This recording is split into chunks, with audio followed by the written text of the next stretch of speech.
सभी को प्रणाम, अनंत अनंत आभार। राम सिया राम, जय जय राम। राम सिया राम, जय जय राम। श्री रामचरितमानस का आज अत्यंत ही भावपूर्ण पाठ सुंदर कांड। आइए हम सब मिलकर पढ़ते हैं इसको। और अभी उषा दीदी पढ़ेंगी, एक गायत्री मंत्र से आरंभ कर देते हैं। ओम भूर्भुवः स्वः तत्सवितुर्वरेण्यं भर्गो देवस्य धीमहि धियो यो नः प्रचोदयात्। उषा दीदी से अनुरोध, अपना अनम्यूट करके आगे का पाठ ले लें। राम सिया राम, जय जय राम। राम सिया राम, जय जय राम।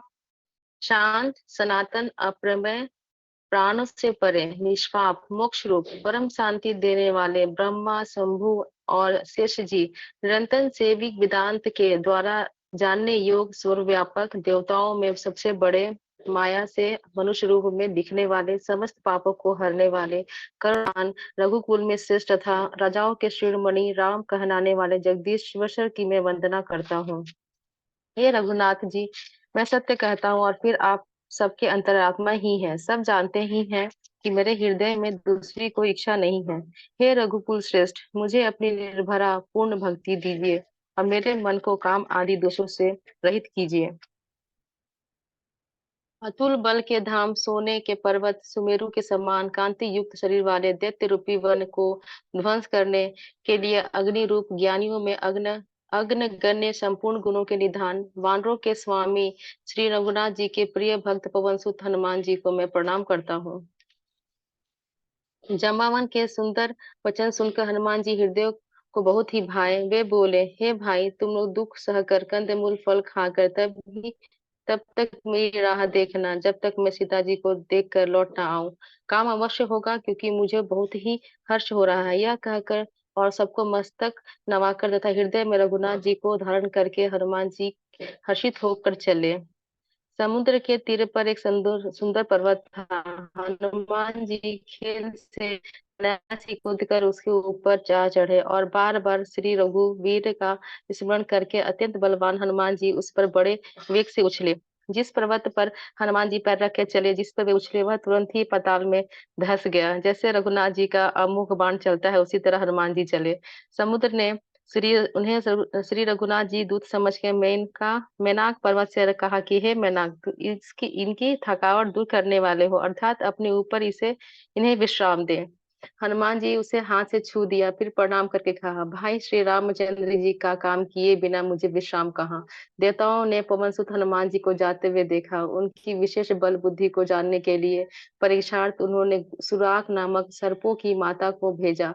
उसने आकर हनुमान जी से यह बात कही, आज देवताओं ने मुझे भोजन दिया। यह वचन सुनकर पवन कुमार हनुमान जी ने कहा, श्री राम जी का कार्य करके मैं लौट आऊं और सीता जी का खबर प्रभु को सुना दूं, तब मैं आकर तुम्हारे मुंह में घुस जाऊंगा। तुम मुझे खा लेना। हे माता, मैं सत्य कहता हूँ, अभी मुझे जाने दे। जब किसी भी उपाया से उसने जाने नहीं दिया था, हनुमान जी ने कहा, तो फिर मुझे खा लेना। उसने योजन भर 4 कोस में मुंह फैलाया था। हनुमान जी ने अपने शरीर को उससे दूना बढ़ा लिया। उसने 16 योजन का मुख किया। हनुमान जी तुरंत ही 32 योजन के हो गए। जैसे जैसे सुरसा मुख का विस्तार बढ़ रही थी, हनुमान जी उसका दूना रूप दिखलाते थे। उसने 100 योजन 400 कोस का मुख किया था। हनुमान जी ने बहुत ही छोटा रूप धारण कर लिया और वे उसके मुख में घुसकर फिर बाहर निकल आए और उसे सिर नवाकर विदा मांगने लगे। उसने कहा, मैं तुम्हारे बुद्धि बल का भेद पा लिया, इसके लिए देवताओं ने मुझे भेजा था। तुम श्री चंद्र जी का सब कार्य करोगे, क्योंकि तुम बल बुद्धि के भंडार हो। यह आशीर्वाद देकर वह चली गई। तब हनुमान जी हर्षित होकर चले।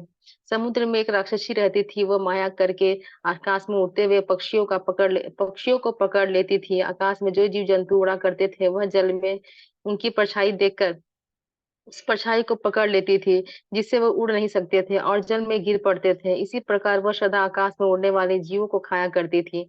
उसने वही छल हनुमान जी से भी किया। हनुमान जी तुरंत ही उसका कपट पहचान लिया। पवन पुत्र धीर बुद्धि और वीर हनुमान जी उसको मारकर समुद्र के पार गया। वहां जाकर उन्होंने वन की शोभा देखी। मधु पुष्प रस के लोभ से भौरे गुजार कर रहे थे। अनेक अनेकों प्रकार के वृक्ष फल फूल से शोभित हैं। पक्षी और पशुओं समूह को देखकर तो वे मन में बहुत ही प्रसन्न हुए। सामने एक विशाल पर्वत देख के हनुमान जी भय त्याग कर उस पर दौड़कर जा चढ़े।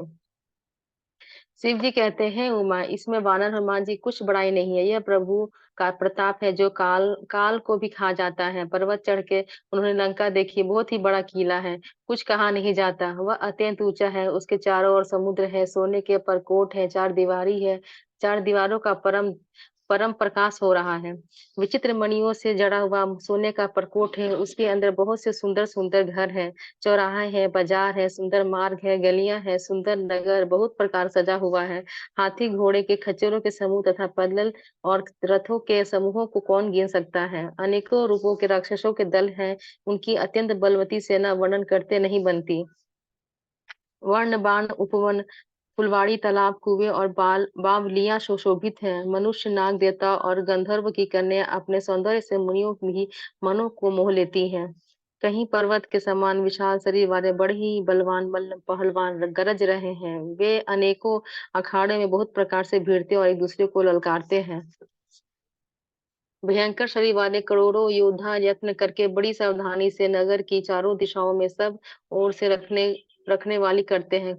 कहीं दुष्ट राक्षस भैंसों, मनुष्य, गायों, गधों और बकरों को खा रहे हैं। तुलसीदास ने इनकी कथा इसलिए कुछ थोड़ी सी ही कही है कि ये निश्चय ही श्री रामचंद्र जी के बाण बाण रूपी तीरों को त्याग कर प्रगति पावेंगे। नगर के बहुसंख्यक रखवालों को देखकर हनुमान जी मन में विचार किया कि अत्यंत छोटा रूप धरूं और तारात के समय नगर में प्रवेश करूं। हनुमान जी मच्छर के समान छोटा सा रूप धारण कर नर रूप से लीला करने वाले भगवान श्री रामचंद्र जी का स्मरण करके लंका को चले। लंका के द्वार पर लंकनी नामक एक राक्षसी रहती थी। वह बोली, मेरा निरादर करके बिना मुझसे पूछे कहाँ चला जा रहा है। हे मूर्ख, तूने मेरा भेद नहीं जाना। जहां तक जितने चोर हैं वे सब मेरे आहार हैं। महाकपि हनुमान जी उसे एक घूंसा मारा, जिससे वह खून की उल्टी करती हुई पृथ्वी पर लुढ़क पड़ी। वह लंकनी फिर अपने आप को संभाल कर उठी और डर के मारे हाथ जोड़ के विनती करने लगी। वह बोली, रावण को जब ब्रह्मा जी ने वर दिया था तब चलते समय उन्होंने मुझे राक्षस राक्षसों के विनाश की यह पहचान बता दी थी। तब तू बंदर मारने से व्याकुल हो जाए, तब तू राक्षसों का संहार हुआ जान लेना। यह तात मेरे बड़े पुण्य है जो मैं श्री रामचंद्र जी के दूत आपको नेत्रों से देख पाई। हे तात, स्वर्ग और मोक्ष सब सुखों को तराजू के एक पड़ले में रखा जाए तो भी वे सब मिलकर दूसरे पड़ले पर रखे हुए हैं। उस सुख के बराबर नहीं हो सकते जो लव क्षण मात्र के सत्संग से होता है। अद्यापुरी के राजा श्री रघुनाथ को हृदय में रखे हुए नगर में प्रवेश करके जब काम कीजिए, उसके लिए विष अमृत हो जाता है। शत्रु मृतता करने लगते हैं। समुद्र गाय के खुराक खुर के हो जाते हैं। अग्नि में शीतलता आ जाती है। और हे गरुड़ जी, सुमेरु पर्वत उसके लिए राज रज के समान हो जाता है। जिसे रामचंद्र जी ने एक बार कृपा करके देख लिया। तब हनुमान जी ने बहुत ही छोटा रूप धारण किया और भगवान का स्मरण करके नगर में प्रवेश किया। उन्होंने एक एक प्रत्येक महल की खोज की, जहां तहां असंख्य योद्धा दिखे। फिर वे रावण के महल में गए। वह अत्यंत विचित्र था, उसका वर्णन नहीं हो सकता था। हनुमान जी ने उस रावण को शयन किए देखा, परंतु महल में जानकी जी नहीं दिखाई दी। फिर एक सुंदर महल दिखाई दिया, वहां उसमें भगवान का एक अलग मंदिर बना हुआ था। वह महल श्री राम जी के आयुध धनुष बाण के चिन्हों से अंकित था। उसकी शोभा वर्णन नहीं की जा सकती थी। वहां नवीन नवीन तुलसी के वृक्ष समूहों को देखकर कपिराज हनुमान जी हर्षित हुए। लंका तो राक्षसों के समूह का निवास स्थान है, जहाँ सज्जन साधु पुरुष का निवास कहाँ। हनुमान जी मन में इस प्रकार तर्क करने लगे। उसी समय विभीषण जी जागे। उन्होंने विभीषण विभीषण ने नाम का स्मरण उच्चारण किया। हनुमान जी उन्हें सज्जन जाना और हृदय में हर्षित हुए। हनुमान जी ने विचार किया कि इनसे हट करके अपनी ओर से परिचय करूंगा, क्योंकि साधु से कार्य कार्य की हानि नहीं होती, प्रत्युत लाभ ही होता है। ब्राह्मण ब्राह्मण का रूप धारण धर कर हनुमान जी उन्हें वचन सुनाए सुनाए पुकारा। सुनते विभीषण जी उठकर वहां आए, प्रणाम करके कुशल पूछी और कहा कि हे ब्राह्मण देव, अपनी कथा समझाकर कहिए, क्या आप हरि भक्तों में से कोई है?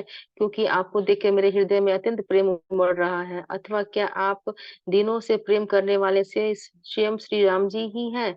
तो मुझे बड़े भागी बनाने, घर बैठे दर्शन दे कृतार्थ करने आए हैं। तब हनुमान जी ने श्री रामचंद्र जी की सारी कथा कहकर अपना नाम बताया। सुनते ही दोनों के शरीर पुलकित हो गए और श्री रामचंद्र जी के गुण समूहों का स्मरण करके दोनों के मन प्रेम और आनंद में मग्न हो गए।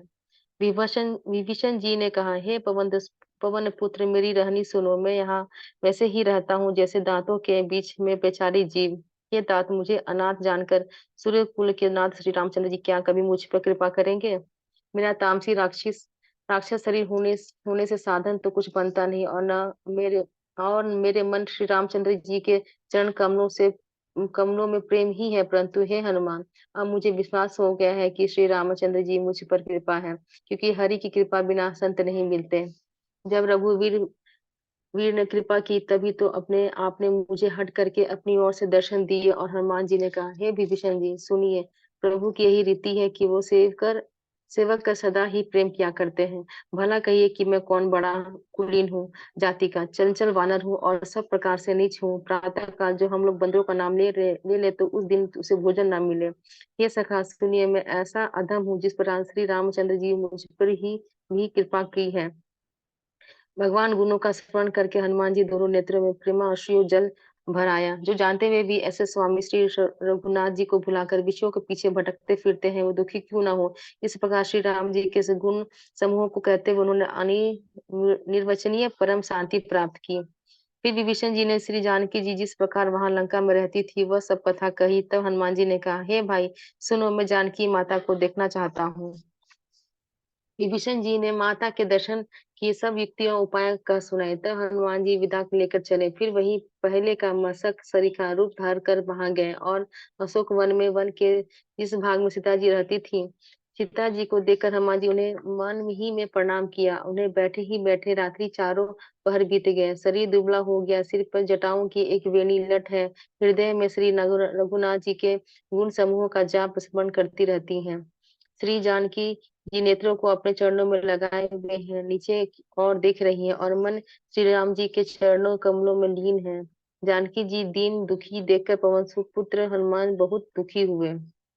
हनुमान जी वृक्ष के पत्तों में छिप रहे हैं और विचार करने लगे कि हे भाई, क्या करूं, इनका दुख कैसे दूर करूं। उसी समय बहुत सी स्त्रियों का को साथ लिए सज धज के रावण वहां आया। उस दुष्ट ने सीता जी को बहुत प्रकार से समझाया, साम दान भय और भेद दिखलाया।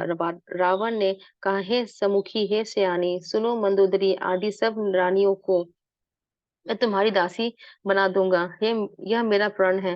तुम एक बार मेरी ओर देखो तो सही। अपने परम स्नेही कौशलाधीश श्री रामचंद्र जी का स्मरण करके जानकी जी तिनके तिनके की आड़ करके कहने लगी, हे दसमुख सुन, जुगनू के प्रकाश कभी कमलिनी खिल सकती है। जानकी जी फिर कहती है, तू अपने लिए ऐसा ही मन में समझ ले। अरे दुष्ट, तू रघुवीर जी के बाण की खबर नहीं है। रे पापी, तू मुझे सुने में हर लाया है। हे रे अधम लीलस, तुझे लज्जा नहीं आती? अपनों को जुगनू के समान और श्री रामचंद्र जी को सूर्य के समान सुनकर और सीता जी के कठोर वचनों को सुनकर रावण तलवार निकाल के बड़े गुस्से में आकर बोला, सीता, तूने मेरा अपमान किया है। मैं तेरा सिर पर कठोर कृपाण से काट डालूंगा, नहीं तो अभी जल्दी मेरी बात मान ले। हे सुमुखी, नहीं तो जीवन से हाथ धोना पड़ेगा। सीता जी ने कहा, हे दशग्रीव, प्रभु की भुजा को श्याम कमल की माला के समान सुंदर और हाथी के सूंड के समान पुष्ट और विशाल है। यहाँ तो वह भुजा ही मेरे कंठ में पड़ेगी या तेरी भयानक तलवार ही। रे शठ, सुन रही मेरी सच्चा प्राण है। सीता जी कहती है, हे चंद्रहास तलवार, श्री रघुनाथ जी के विरह की अग्नि उत्पन्न मेरी बड़ी भारी जल को तूने हर ले। हे तलवार, तू शीतल तीव्र और श्रेष्ठ धारा बहाती है, अर्थात तेरी धारा ठंडी और तेज है। तू मेरे दुख को बोझ को हर ले। सीता जी के ये वचन सुनते ही वह मारने दौड़ा। तब मैं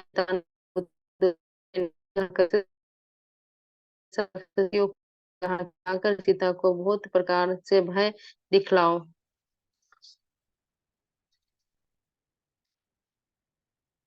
यदि महीने भर में यह न कहा माने तो मैं इसे तलवार निकाल कर मार डालूंगा। यूं कहकर रावण घर चला गया। यहाँ राक्षसियों को समूह बहुत से बुरे रूप धर के सीता जी को भय दिखलाने लगे। उनमें एक त्रिजटा नामक राक्षसी थी। उसकी श्री रामचंद्र जी के चरणों में प्रीति थी और वह विवेक ज्ञान में निपुण थी। उसने सबों को बुलाकर अपना स्वप्न सुनाया और कहा, सीता जी को सेवा करके अपना कल्याण कर लो।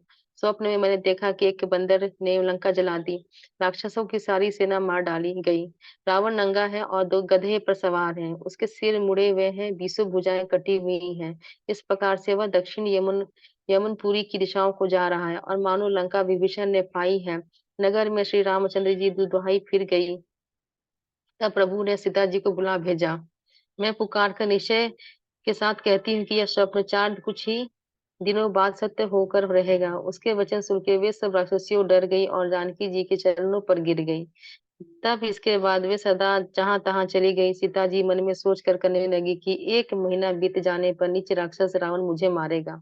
सीता जी हाथ जोड़कर त्रिजटा से बोली, हे माता, तू मेरी विपत्ति की संगनी है। जल्दी कोई ऐसा उपाय कर जिससे मैं शरीर छोड़ सकूं। विरह असहा हो चला है, अब यह सहा नहीं जाता। काठ लाकर चिता बनाकर सजा दे हे माता, फिर उसमें आग लगा दे। हे सियानी, तू मेरी प्रीति को सत्य कर दे। रावण को सूल के समान सुख देने वाली वाणी कानों से कौन सुने। सीता जी के वचन सुनकर त्रिजटा ने चरण पकड़ के उसे समझाया और प्रभु का प्रताप बल और श्रेयस सुनाया। उसने कहा, हे सुकुमारी, सुनो, रात्रि के समय आग नहीं मिलेगी। ऐसा कहकर वह अपने घर चली गई। सीता जी मन ही मन कहने लगी, क्या करूं, विधाता का विपरीत हो गया है। न आग मिलेगी न पीड़ा मिलेगी। आकाश में अंगारे प्रकट दिखाई दे रहे हैं, पर पृथ्वी पर एक भी तारा नहीं आता। चंद्रमा अग्निमय है, किंतु वह भी मानो मुझे हतभागिनी जानकर आग नहीं बरसाता। हे अशोक वृक्ष, मेरी विनती सुन। मेरा शोक हर ले और अपना अशोक नाम सत्य कर। तेरे नए नए कोमल पत्ते अग्नि के समान। अग्नि देव, विरह रोग का अंत मत कर, अर्थात विरह रोगों को बढ़ाकर सीमा तक ना पहुंचा। सीता जी को विरह परम व्याकुल देखकर वह क्षण हनुमान जी को कल्प कल्प के समान बीता। तब हनुमान जी ने हृदय में विचार कर सीता जी के सामने अंगूठी डाल दी, मानो अशोक ने अंगारा दे दिया। यह समझ कर सीता जी ने हर्षित होकर उठकर उसे हाथ में ले लिया। तब उन्होंने राम नाम से अंकित अत्यंत सुंदर एवं मनोहर अंगूठी देखी। अंगूठी को पहचान कर सीता जी आश्चर्यचकित होकर उसे देखने लगी और हर्ष और तथा विषाद से हृदय में अकुला उठी। वे सोचने लगी, श्री रघुनाथ जी तो सर्वदा अजय हैं, उन्हें कौन जीत सकता है। और माया से, ऐसी माया के दान से सर्वदा रहित दिव्य चिन्ह में अंगूठी बनाई नहीं जा सकती। सीता जी मन में अनेक प्रकार के विचार कर रही थी। इसी समय हनुमान जी मधुर वचन बोले। वे श्री रामचंद्र जी के गुणों का वर्णन करने लगे, जिनके सुनते ही सीता जी का दुख भाग गया। वे कान और मन लगाकर उन्हें सुनने लगी। हनुमान जी ने आदि आदि से लेकर सारी कथा सुनाई। सीता जी बोली, जिसने कानों के लिए अमृत रूपी सुंदर कथा कही वे वह है भाई, प्रकट क्यों नहीं होता। तब हनुमान जी पास चले गए। उन्हें देखकर सीता जी फिर कर मुख फेर कर बैठ गई। उनके मन में आश्चर्य हुआ। हनुमान जी ने कहा, हे माता जानकी, मैं श्री रामचंद्र जी का दूत हूँ, करुणा निधान की सच्ची शपथ करता हूँ। हे माता, यह अंगूठी मैं ही लाया हूँ। श्री रामचंद्र जी मुझे आपके लिए यह सही दानी निशानी या पहचान दी है। सीता जी ने पूछा, नर और वानर का संग कहो कैसे हुआ। तब हनुमान जी ने जैसे संग हुआ था वह सब कथा कही। हनुमान जी के प्रेम युक्त वचन सुनकर सीता जी के मन में विश्वास उत्पन्न हो गया। उन्होंने जान लिया कि यह मन वचन और कर्म से कृपा सागर श्री रघुनाथ जी का दास है। भगवान का जन सेवक जानकर अत्यंत गाढ़ी प्रीति हो गई। नेत्रों में प्रेमांशुओं का जल भर आया, शरीर अत्यंत पुलकित हो गया। सीता जी ने कहा, हे तात हनुमान, विरह सागर में डूबते ही मुझको तुम जहाज हुए। मैं बड़ी हारी जाती हूँ। अब छोटे भाई लक्ष्मण जी सहित खर के शत्रु सुखधाम प्रभु कुशल मंगल कहो। श्री रघुनाथ जी तो कोमल हृदय और कृपालु हैं। फिर हे हनुमान, उन्होंने किस कारण यह निष्ठुरता धारण कर ली है। सेवक को सुख देना उनकी स्वाभाविक पान है। वे रघुनाथ जी क्या कभी मेरी भी याद करते हैं? हे तात, क्या कभी उनके कोमल सांवले अंगों को देखकर मेरे नेत्र शीतल होंगे? मुंह से वचन नहीं निकलता, नेत्रों में विरह के आंसुओं का जल भर आया। बड़े दुख से वे बोली, हाँ नाथ, आपने मुझे बिल्कुल ही भुला दिया। सीता जी विरह से परम व्याकुल देखकर हनुमान जी कोमल और विनीत वचन बोले, हे माता, सुंदर कृपा के धाम प्रभु भाई लक्ष्मण जी के सहित शरीर से कुशल है, परंतु आपके दुख से दुखी है। हे माता, मन में ग्लानि ना मानिए, मन छोटा करके दुख न कीजिए। श्री रामचंद्र जी हृदय में आपसे दूना प्रेम है। हे माता, अब धीरज धरकर श्री रघुनाथ जी को संदेश सुनिए। ऐसा कहकर हनुमान जी प्रेम से गद हो गए। उन्हें उनके नेत्रों में प्रेम आंसू और जल भर आया। हनुमान जी बोले, श्री रामचंद्र जी ने कहा है कि हे सीते, तुम्हारे वियोग में मेरे लिए सभी पदार्थ प्रतिकूल हो गए हैं। वृक्षों के नए नए कोमल पत्ते मानो अग्नि के समान, काल रात्रि के समान, चंद्रमा सूर्य के समान, और कमलों के भालू के वन के समान हो गए हैं। मेघ मानो खौलता हुआ तेल बरसाते हैं। जो हित करने वाले थे वे ही अब पीड़ा देने लगे हैं। त्रिविध शीतल मंद सुगंध वायु साप के श्वास के समान जरहरी और गर्म हो गई है। मन का दुख कह डालने से भी कुछ घट जाता है, पर कहूँ किससे? यह दुख कोई जानता नहीं। हे प्रिय, मेरे और तेरे प्रेम का तत्व रहस्य एक मेरा मन ही जानता है, और वह मन सदा तेरे ही पास रहता है। बस तेरे प्रेम का सार इतने में ही समझ ले। प्रभु का संदेश सुनते ही जानकी जी प्रेम में मग्न हो गई। उन्हें शरीर शरीर की सुधरा रही। हनुमान जी ने कहा, हे माता, हृदय में धैर्य धारण करो और सेवकों को सुख देने वाले श्री रामचंद्र जी हंस का स्मरण करो। श्री रघुनाथ जी की प्रभुता को हृदय में लाओ और मेरे पिता को छोड़ दो। रा- रा-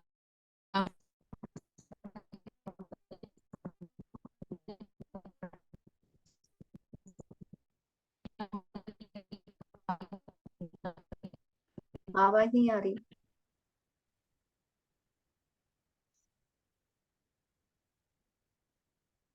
राम सिया राम, सिया राम, जय जय राम।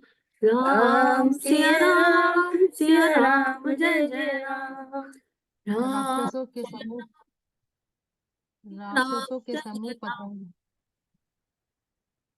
समूह पतंगों के समान, श्री रंगनाथ जी के बाण अग्नि के समान। हे माता, हृदय में धैर्य धारण करो और राक्षसों को जला ही समझो। श्री रामचंद्र जी ने यदि खबर पाई हो तो कर होने पर राक्षसों की सोना रूपी अंधकार कहाँ रह सकता है। हे माता, मैं आपको अभी यहाँ से लिवा जाऊं, पर श्री रामचंद्र जी शपथ है, श्री रामचंद्र जी की शपथ है, मुझे प्रभु उनकी आज्ञा नहीं है। अतः हे माता, कुछ दिन और धीरज धीरज धरो। श्री रामचंद्र जी वानरों सहित यहाँ आवेंगे और राक्षसों मारकर आपको ले जाएंगे। नारद आदि ऋषि मुनि तीनों लोक में उनका यश गावेंगे। सीता जी ने कहा, हे पुत्र, सब वानर तुम्हारे ही समान नन्हे नन्हे से होंगे, राक्षस तो बड़े बलवान होता है। अतः मेरे हृदय में बड़ा भारी संदेह होता है कि तुम जैसे बंदर राक्षसों को कैसे जीतेंगे। यह सुनकर हनुमान जी अपना शरीर प्रकट किया और सोने के पर्वत से मुरु के आकार का अत्यंत विशाल शरीर था, जो युद्ध में शत्रुओं को हृदय में भय उत्पन्न करने वाला अत्यंत बलवान और वीर था। तब उसे देखकर सीता जी के मन में विश्वास हुआ। हनुमान जी फिर छोटा रूप धारण कर लिया। हे माता सुनो, वानरों में बहुत बल बुद्धि नहीं होती, परंतु प्रभु के प्रताप से वो छोटा सर्प भी गरुड़ों को खा जाता है। अत्यंत निर्बल भी महान बानवान को मार सकता है। भक्ति प्रताप के हनुमान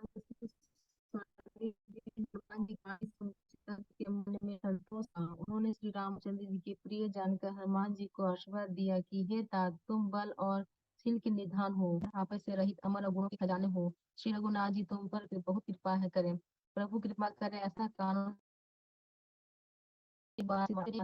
में कृतार्थ हो गया। आपका आशीर्वाद अमोघ अचूक है, यह बात प्रसिद्ध है। हे माता सुनो, सुंदर फल वाले वृक्षों को देखकर मुझे बड़ी ही भूख लग आई है। पिताजी ने कहा, हे बेटा सुनो, बड़े भारी योद्धा राक्षस इन वन की कृपाली करते हैं। हनुमान जी ने कहा, हे माता, यदि आप मन में सुख माने प्रसन्न होकर आज्ञा दे तो मुझे प्रतिभा आवाज कम कर दो। भक्ति प्रताप तेज और बल से सनी हुई हनुमान जी के मन में दोष हुआ। उन्होंने श्री राम जी को आशीर्वाद दिया कि हे तात, तुम बल और शील के निधान हो, तुम अमर और गुणों के खजाने हो। हे श्री रघुनाथ जी तुम पर बहुत कृपा करें, प्रभु कृपा करें। ऐसा कानों से सुनते ही हनुमान जी प्रेम पूर्ण मग्न हो गए।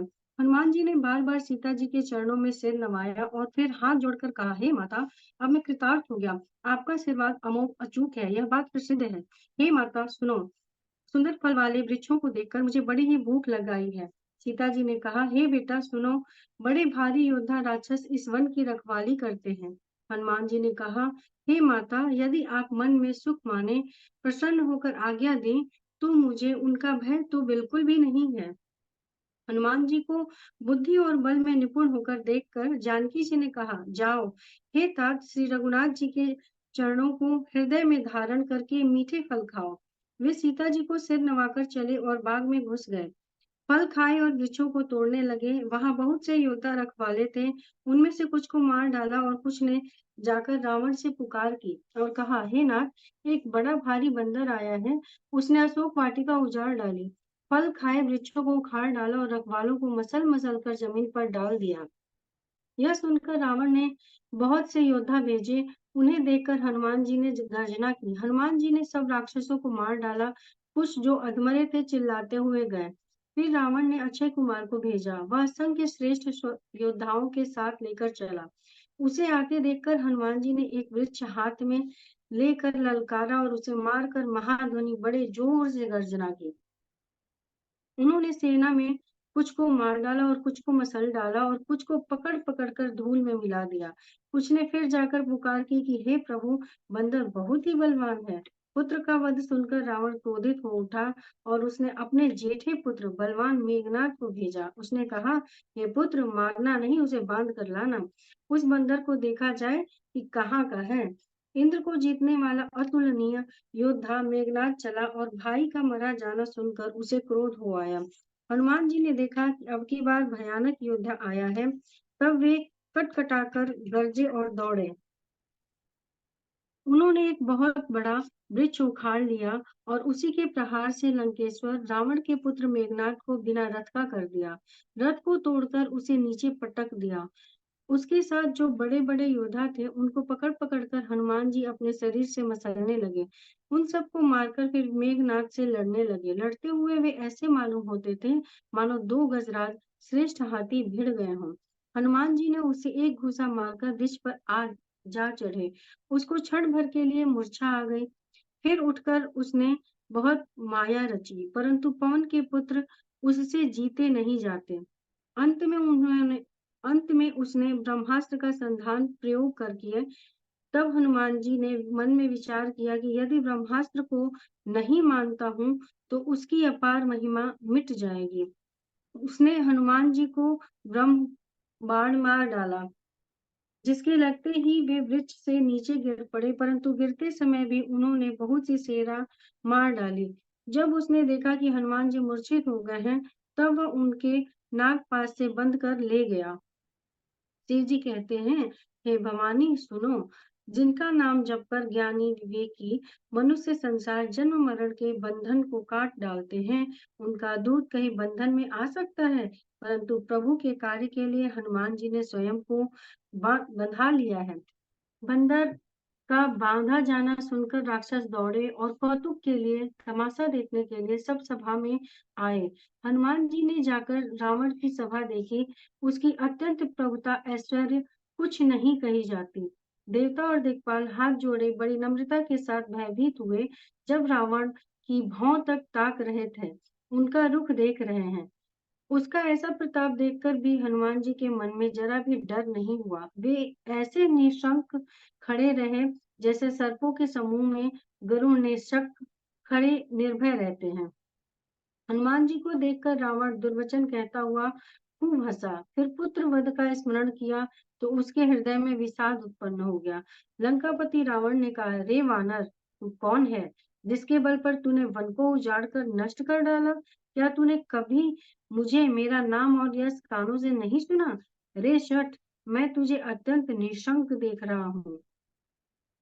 तूने किस अपराध से राक्षसों को मारा? रे मूर्ख, बता, क्या तुझे प्राण जाने का भय नहीं है? हनुमान जी ने कहा, हे रावण सुन, जिसका बल पाकर माया संपूर्ण ब्रह्मांडों के समूहों की रचना करती है, जिनके बल से 10 शीश ब्रह्मा विष्णु महेश क्रमशः सृष्टि का सृजन पालन और संहार करते हैं, जिनके बल से सहस्रमुख फणों वाले शेष जी पर्वत और वन सहित समस्त ब्रह्मांड को सिर पर धारण करते हैं, जो देवताओं की रक्षा के लिए नाना प्रकार की देह धारण करते हैं, और जो तुम्हारे जैसे मूर्खों को शिक्षा देने वाले हैं, जिन्होंने शिव जी के कठोर धनुष को तोड़ डाला और उसी के साथ राजाओं के समूह का गर्व चूर्ण कर दिया, जिन्होंने खरदूषण, त्रिशिरा और बाली को मार डाला, जो सब के सब अतुलनीय बलवान थे, जिनके लेस मात्र बल से तुमने समस्त चराचर जगत को जीत लिया और जिनके प्रिय पत्नी को तुम चोरी से हर लाए हो, मैं उन्हीं का दूत हूँ। मैं तुम्हारी प्रभुता को खूब जानता हूँ। सहस्त्रबाहु से तुम्हारी लड़ाई हुई थी और बाली से युद्ध करके तुमने यश प्राप्त किया था। हनुमान जी के मार्मिक वचन सुनकर रावण ने हंसकर बात टाल दी। हे राक्षसों के स्वामी, मुझे भूख लगी थी इसलिए मैंने फल खाए और वानर स्वभाव के कारण वृक्ष तोड़े। हे निशाचरों के मालिक, देह सबको परम प्रिय है। कुमार्ग पर चलने वाले दुष्ट राक्षस जब मुझे मारने लगे, तब जिन्होंने मुझे मारा उनको मैंने भी मारा। उस पर तुम्हारे पुत्र ने मुझको बांध लिया, किंतु मुझे अपने बांधे जाने की कुछ भी लज्जा नहीं है। मैं तो तुम अपने प्रभु का कार्य किया चाहता हूँ। हे रावण, मैं हाथ जोड़कर तुमसे विनती करता हूँ, तुम अभिमान छोड़कर मेरी सीख सुनो। तुम अपने पवित्र कुल का विचार करके देखो और भ्रम को छोड़कर भक्त भयहारी भगवान को भजो।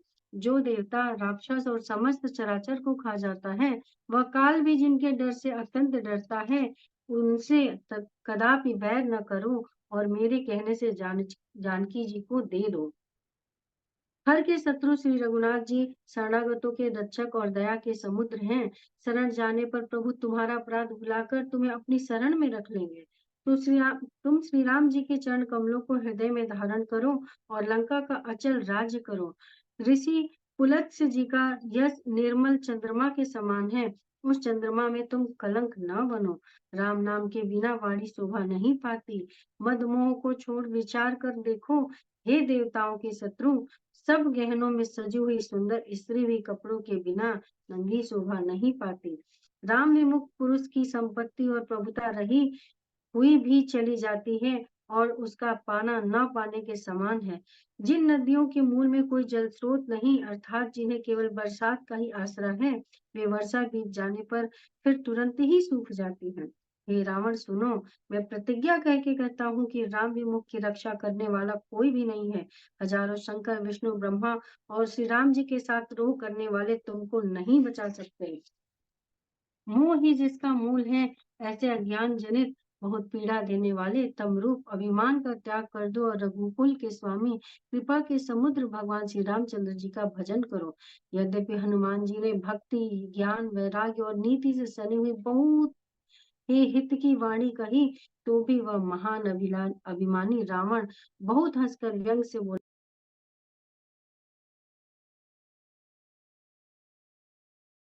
दीदी म्यूट हो गया, अनम्यूट कीजिए। रे दुष्ट, तेरी मृत्यु आ गई है।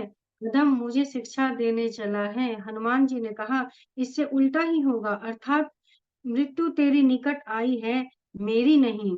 यह तेरा मति भ्रम बुद्धि का फेर है, मैंने प्रत्यक्ष जान लिया है। हनुमान ने वचन सुनकर यह बहुत ही कुपित हो गया और बोला, अरे इस मूर्ख का प्राण शीघ्र ही क्यों नहीं हर लेते। सुनते ही राक्षस उन्हें मारने दौड़े। उसी समय मंत्रियों के साथ विभीषण जी वहां आ पहुंचे। उन्होंने सिर नवाकर और वही बहुत विनय करके रावण से कहा कि दूत को मारना नहीं चाहिए, यह नीति के विरुद्ध है। हे गोसाई, दूसरा कोई दंड दिया जाए। सबने कहा, भाई यह सलाह उत्तम है। यह सुनते ही रावण हंसकर बोला, अच्छा तो बंदर को अंग भंग करके भेज लौटा दिया जाए। मैं सबको समझाकर कहता हूँ कि बंदर की ममता पूंछ पर होती है, अतः तेल में कपड़ा डुबोकर उसकी इस पूंछ में बांध कर फिर आग लगा दो। जब बिना पूछ का यह बंदर वहां अपने स्वामी के पास जाएगा, तब यह मूर्ख अपने मालिक को साथ ले आएगा, जिनकी इसने बहुत बड़ाई की। मैं जरा उनकी प्रभुता सामर्थ्य तो देखूं। यह वचन सुनते ही हनुमान जी मन में मुस्कुराए और मन ही मन बोले कि मैं जान गया हूँ सरस्वती जी इसे ऐसी बुद्धि देने में सहायक हुई है। रावण के वचन सुनकर मूर्ख राक्षस वही पूंछ में आग लगाने की तैयारी करने लगे। पूंछ में लपेटने में इतना कपड़ा और घी तेल लगा कि नगर में कपड़ा और घी तेल नहीं रह गया। हनुमान जी ने ऐसा खेल खेला कि पूंछ बढ़ गई, लंबी हो गई। नगरवासी लोग तमाशा देखने आए। वे हनुमान जी को पैर से ठोकर मारते और उनकी बहुत सी हंसी करते। ढोल बजते हैं, सब लोग तालियां पीटते हैं। हनुमान जी को नगर में फिराकर फिर पूंछ में आग लगा दी। अग्नि को जलते देखकर हनुमान जी ने तुरंत ही बहुत छोटे से रूप में हो गए और बंधन से निकलकर वे सोने की अटारियों पर जा चढ़े। उनको देखकर राक्षसों की स्त्रियां भयभीत हो गए। उस समय भगवान की प्रेरणा से उनचासों पवन चलने लगे। हनुमान जी अट्टहास करके गरजे और बढ़कर आकाश में जा लगे। वे बड़ी विशाल परंतु बहुत ही हल्की फुर्तीली है। वे दौड़कर एक महल से दूसरे महल पर चढ़ जाते हैं। नगर जल रहा है, लोग बेहाल हो रहे हैं, आग की करोड़ों भयंकर लपटें झपट रही हैं। हाय बप्पा, हाय मैया, इस पर हमें कौन बचावेगा? चारों ओर यही पुकार सुनाई पड़ रही है।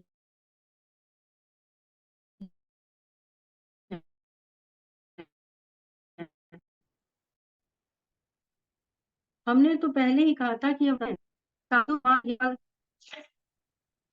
साधु के अपमान का यह फल नगर अनाथ के नगर की तरह जल रहा है। हनुमान जी ने एक ही क्षण में सारा नगर जला डाला।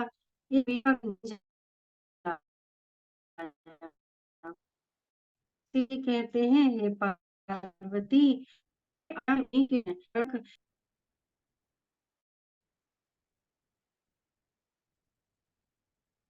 देह बड़ी विशाल परंतु बहुत ही हल्की फुर्तीली है। वे दौड़कर एक महल से दूसरे महल पर चढ़ जाते हैं। नगर जल रहा है, लोग बेहाल हो गए हैं, आग की करोड़े भयंकर लपटें झपट रही है। हाय बप्पा, हाय मैया, इस अवसर पे हमें कौन बचावेगा? चारों ओर यही पुकार सुनाई पड़ रही है। हमने तो यह पहले ही कहा था कि यह वानर नहीं है, वानरों का रूप धरे कोई देवता है। साधु के अपमान का यह फल है कि नगर अनाथ के नगरी तरह जल रहा है। हनुमान जी के एक ही क्षण में सारा नगर जला डाला, एक विभीषण का घर नहीं जलाया। शिव जी कहते हैं, हे पार्वती, जिन्होंने अग्नि को बनाया हनुमान जी के उन्हीं के दूत हैं, इसी कारण वे अग्नि से नहीं जले। हनुमान जी के उलट पलट कर एक ओर से दूसरी ओर तक सारी लंका जला दी। फिर वे समुद्र में कूद पड़े। पूछ बुझाकर थकावट दूर करने के और फिर छोटा सा रूप धारण करके हनुमान जी श्री जानकी जी के सामने हाथ जोड़कर जा खड़े हुए। हनुमान जी ने कहा, हे माता, मुझे कोई चिन्ह पहचान दीजिए जिससे रघुनाथ जी ने मुझे दिया था। तब सीता जी ने चूड़ामणि उतार के दी। हनुमान जी उसको हर्षपूर्वक ले लिया। जानकी जी ने कहा, हे तात, मेरा प्रणाम निवेदन करना और इस प्रकार कहना, हे प्रभु, यद्यपि आप सब प्रकार से पूर्ण काम है, आपको किसी प्रकार की कामना नहीं है, तथापि दीनों दुखियों पर दया करना आपका विरध है और मैं दीन हूँ। अतः उस विरध को याद करके हे नाथ, मेरे भारी संकटों को दूर कीजिए। हे तात, इंद्रपुर इंद्रपुत्र जयंत की कथा घटना सुनाना और प्रभु को उनके बाण का प्रताप समझाना, स्मरण करना। आदि महीनों भर में नाथ न आए तो फिर मुझे जीत ही न पाएंगे। हे हनुमान, कहो मैं किस प्रकार प्राण रखूं? हे तात, तुम भी अब अजान जाने को कह रहे हो। तुमको देखकर छाती ठंडी हुई थी, फिर मुझे वही दिन और वही रात। हनुमान जी के ने जानकी जी को समझाकर बहुत प्रकार से धीरज दिया और उनके चर कमलों में से सिर नवाकर श्री रामचंद्र जी के पास गमन किया। चलते समय उन्होंने महाध्वनि से भारी गर्जन किया, जिसे सुनकर राक्षसों की स्त्रियों के गर्भ गिरने लगे। समुद्र लांघकर वे इस प्रकार आया और उन्होंने वानर को किलकिला शब्द हर्ष ध्वनि सुनाया। हनुमान जी को देखकर सब हर्षित हो गए और तब वानरों ने अपना नया जन्म समझा। हनुमान जी का मुख प्रसन्न है और शरीर में तेज विराजमान है, जिससे उन्होंने समझ लिया कि श्री रामचंद्र जी का कार्य करके आए हैं। सब हनुमान जी से मिले और बहुत ही सुखी हुए, जैसे तड़पती हुई मछली को जल मिल गया हो। सब हर्षित होकर नए नए इतिहास वृतांत पूछते कहते और हुए श्री रघुनाथ जी के पास चले। तब सब लोग मधुवन के भीतर आए और अंगद की समस्त सम्मति से सबने मधुर फल या मधु फल खाए। जब रखने वाले बरतने लगे तब घुसों की मार मारते ही सब रखने वाले भाग छूटे। उस सब ने जाकर पुकारा कि युवराज आंगन वन उजाड़ रहे हैं। यह सुनकर सुग्रीव हर्षित हुए कि वानर प्रभु का कार्य कर आए हैं। यदि सीता जी की खबर न पाई होती तो क्या वे मधुवन फल खा सकते थे? इस प्रकार राजा सुग्रीव मन में विचार कर रही थे कि समाज सहित वानर आ गए। सबने आकर सुग्रीव के चरणों में सिर नवाया। कपिराज सुग्रीव सभी से बड़े प्रेम के साथ मिले। उन्होंने कुशल पूछी। तब वानरों में उत्तर दिया, आपके चरणों के दर्शन से सब कुशल हैं। श्री रामचंद्र जी के कृपा से विशेष कार्य में विशेष सफलता हुई है। हे नाथ, हनुमान ने ही सब कार्य किया है और सब वानरों के प्राण प्राण बचा लिए। यह सुनकर सुग्रीव जी हनुमान जी से फिर मिले और सब वानरों समेत श्री रघुनाथ जी के पास चले। श्री राम जी ने जब वानरों को कार्य किए हुए आते देखा तब उन्होंने मन में विशेष हर्ष हुआ। दोनों भाई स्फटिक के शिला पर बैठे थे। सब वानर जाके उनके चरणों पर गिर पड़े। दया की राशि श्री रघुनाथ जी सबसे प्रेम सहित गले लगा के मिले और कुशल पूछी। वानरों ने कहा, हे नाथ, आपके चरण कमल को के दर्शन पाने से सब कुशल है। जम्बावन ने कहा, हे रघुनाथ जी सुनिए। हे नाथ, जिस पर आप दया करते हैं उसे सदा कल्याण और निरंतर कुशल है। देवता मनुष्य और मुनि सब सब उस पर प्रसन्न रहते हैं। यही विजयी है, वही विनयी है और यही गुणों का समुद्र बन जाता है। उसी का सुंदर यश तीनों लोकों में प्रकाशित होता है। प्रभु की कृपा से सब कार्य हुआ। आज हमारा जन्म सफल हो गया। हे नाथ, पवन पुत्र हनुमान जी ने जो करनी की उसका हजार मुखों से भी वर्णन नहीं किया जा सकता। तब जाम्बावन ने हनुमान जी के सुंदर चरित्र कार्य के श्री रघुनाथ जी को सुनाए। वे चरित्र सुनने पर कृपा निधि श्री रामचंद्र जी को मन बहुत ही अच्छे लगे। उन्होंने हर्षित होकर हनुमान जी को फिर हृदय के लगाकर लिया और कहा, हे तात, कहो सीता किस प्रकार रहती है, अपने प्राणों की रक्षा करती है? हनुमान जी ने कहा, आपका नाम रात दिन पहरा देने वाला है। आपका ध्यान ही किवाड़ है। नेत्रों को अपने चरणों में लगाए रहती है, यही ताला है। फिर प्राण जाए तो किस मार्ग से? चलते समय उन्होंने मुझे चूड़ामणि उतार के दी। श्री रघुनाथ जी ने उसे लेकर हृदय से लगा लिया और हनुमान जी फिर कहा, हे नाथ, दोनों नेत्रों में जल भर के जानकी जी से मुझसे कुछ वचन कहें।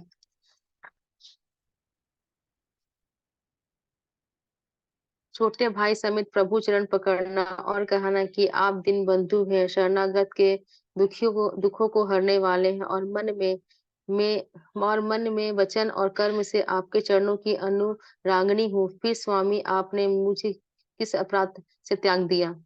हाँ, एक दोष मैं अपना अवश्य मानती हूँ कि आपका वियोग होते ही मेरे प्राण नहीं चले गए, किंतु हे नाथ, यह तो नेत्रों का अपराध है जो प्राणों के निकलने में हठपूर्वक बाधा करते हैं। विरह अग्नि है, शरीर रूई है और श्वास पवन है। इस प्रकार अग्नि और पवन का संयोग होने से यह शरीर क्षण मात्र में जल सकता है, परंतु नेत्र अपने हित के प्रभु के लिए बरसाते हैं, जिससे विरह की आग से भी देह जलने नहीं पाते।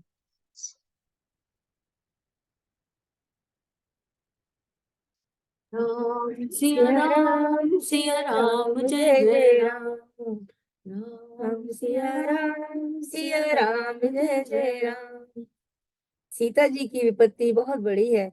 हे दीन दयालु, यह वह बिना कहे ही अच्छी है, कहने से आपको बड़ा क्लेश होगा। हे करुणानिधान, उनका एक पल कल्प के समान बीतता है। अतः हे प्रभु, तुरंत चलिए और अपनी भुजाओं के बल से दुष्टों को जीत कर सीता जी को ले आइए। सीता जी को का दुख सुनकर सुख के धाम प्रभु के कमल नेत्रों में जल भराया और वे बोले, मन वचन और शरीर से जिसे मेरी ही गति मेरा ही आशय है, उसे क्या स्वप्न में भी विपत्ति हो सकती है? हनुमान जी ने कहा, हे प्रभु, विपत्ति तो वही है, तभी हे हे तभी तभी विपत्ति वही है तो जब आपका भजन स्मरण ना हो। हे प्रभु, राक्षसों की बात ही कितनी है, आप शत्रु को जीत कर जानकी जी को ले आवेंगे। भगवान कहने लगे, हे हनुमान सुन, तेरे समान मेरा उपकारी देवता, मनुष्य अथवा मुनि कोई भी शरीरधारी नहीं है। मैं तेरा प्रत्युत्तर बदले में उपकार तो क्या करूं? मेरा मन भी तेरे सामने नहीं हो सकता, जबान नहीं हो सामने नहीं हो सकता। हे पुत्र सुन, मेरे मन में खूब विचार करके देख लिया, मैं तुझसे उऋण नहीं हो सकता। देवताओं के रक्षक प्रभु बार बार हनुमान जी को देख रहे हैं, नेत्रों में प्रेम आंसुओं का जल भरा है और शरीर अत्यंत पुलकित है।